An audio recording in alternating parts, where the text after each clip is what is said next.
And we're starting off with the news from Donald Trump. A few front pages are leading on the threat of tariffs. He's ordered a 25% import tax on all steel and aluminium entering the US, despite warnings of retaliatory tariffs from other countries. Now, apparently, this would be a devastating blow to the steel industry here. Andy, I'm going to start with you. Is this worrying? Well, it is worrying, and I know there are going to be howls coming my way from Sheffield when I say this, but I wasn't aware we actually had a steel industry anymore. I'd kind of assumed that Brazil and India and various other countries had stolen it from us completely. I suspect there will be howls, not just, by the way, in Sheffield, but other parts of England as well. And I mean, our exports are 2.5 billion to the US. Yes, I mean, we've certainly still got a steel industry, and I speak as somebody who used to be the sponsor minister for Sheffield. Right. So I had quite a lot to do with steel some years ago. It is worrying, but Trump could just be persuaded, because of the special relationship, not to do it to us. We're minnows, though, aren't we, as far as Trump's concerned? He's going to ride roughshod over that. I mean, I will say... We may be minnows in that sense, but, I mean, Trump is a great Brexiteer. And if he's going to do this to Europe, he might just. Well, and you bring up Brexit. Deal. I'm sorry, I have to say you bring up Brexit, but of course, a real death blow for the UK steel industry has been Brexit. The cost of export and import, and the inability to find workers in this country who have the skills. That's why our exports to Europe have actually gone up since Brexit. What do you make of this tit-for-tat tariffs? Do you think that it's a good thing, or are you a free trader, Anne? I'm essentially a free trader, but. I think if you need to protect your own industries, then that is something you might do. But the problem is, as Andy rightly says, you get retaliation. It's never that straightforward. 2.5 billion. I mean, that's a huge amount. And the impact on our, albeit limited and increasingly, dying steel industry, to say the least, is a significant problem. Yeah, I mean, I think in this case, the interesting thing is these tariffs are purely for economic purposes, for protecting America, whereas his previous tariffs, I mean, the threat to Colombia, for example, if they didn't take back the nationals, have been to get a political... My question, why do you think that the special relationship might make a difference? I mean, he's kind of shown his undivided indifference. So I got a message from somebody last night to say Peter Mandelson has been sworn in as the ambassador. Do you think he'll be able to persuade Trump? Well, given what Peter Mandelson previously said about Trump, and given the fact that he goes over there with that baggage, I think it was a very ill-advised choice. But then the Prime Minister has said things about Trump. The Foreign Secretary has said things about Trump. So, maybe Trump won't love us quite as much as he used to, but he does recognise the UK relationship. Trump is an opportunist, and I think the most worrying thing for this government, actually, is the fact that Trump has not yet met with Keir Starmer, and it shows actually how low down we are on his list of priorities. I don't think Trump is even aware. I think he's less aware that we have a steel industry than I am. Well, they've had a phone call. In other news, Trump has also made headlines with his comments on the Gaza ceasefire. Yesterday, Hamas said it's delaying the release of more hostages as Israel is violating the ceasefire deal, according to them. Hamas accused it of blocking humanitarian aid and targeting displaced Palestinians with shelling and gunfire. In response to the delay, Trump said this. Have a listen. As far as I'm concerned, if all of the hostages aren't returned by Saturday at 12 o'clock, I think it's an appropriate time.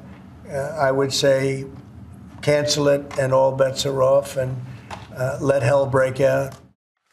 And an appalling situation. Do you think that sort of straight, strong talking... I'm with Trump on this one. I mean, he was instrumental in getting that ceasefire.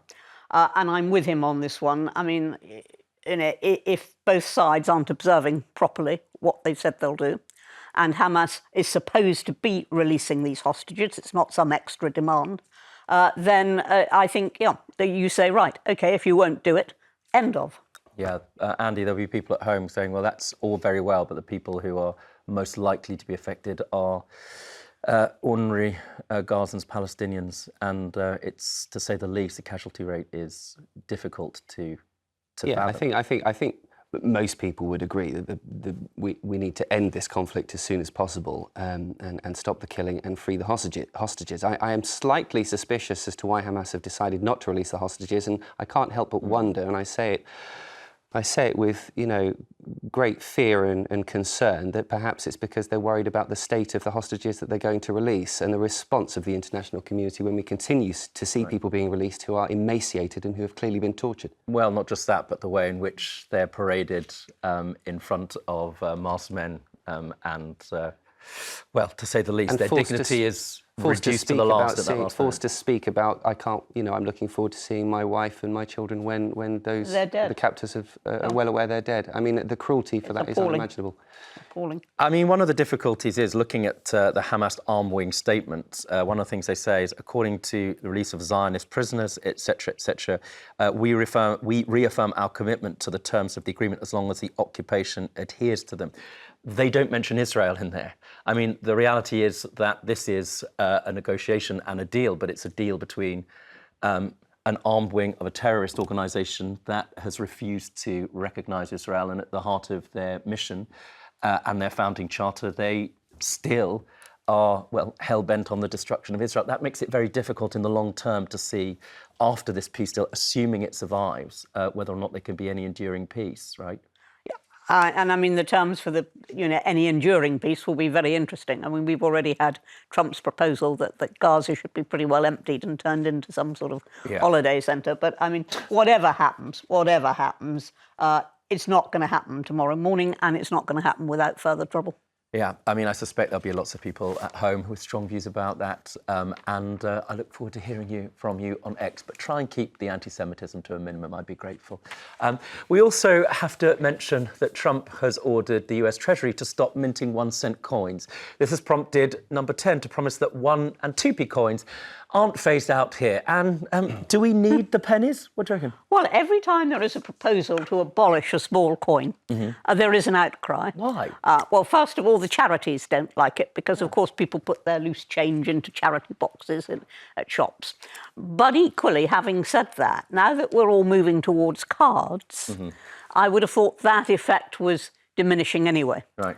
I don't get it. In America, it costs, this is what Trump was saying, I mean, and he's not wrong about this, it costs about 3 cents, between 2 and 3 cents to make a 1 cent piece. Like, that doesn't make economic sense by any metric. So why do it? What's the point of them? It's the nostalgia, I suppose. There is the nostalgia, I suppose. I mean, I grew up, with my piggy bank. I think I'm right in saying it was some sort of plastic beer bottle with a slot in the top, and it was full by the time I reached 16 of 2p's and 1p's.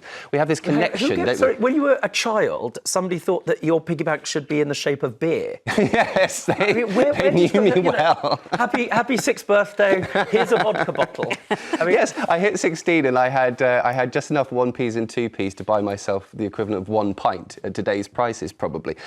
But I think, fairgrounds and by the seaside where you have the shelf with the push 2p's and 1p's, it's part of our childhood and it's very difficult to give that up. But I do think we've kind of got to a point now where very few people are using them. Because what costs 2p these days? Yeah. The other thing, of course, is the inflationary effect of getting rid of small coins.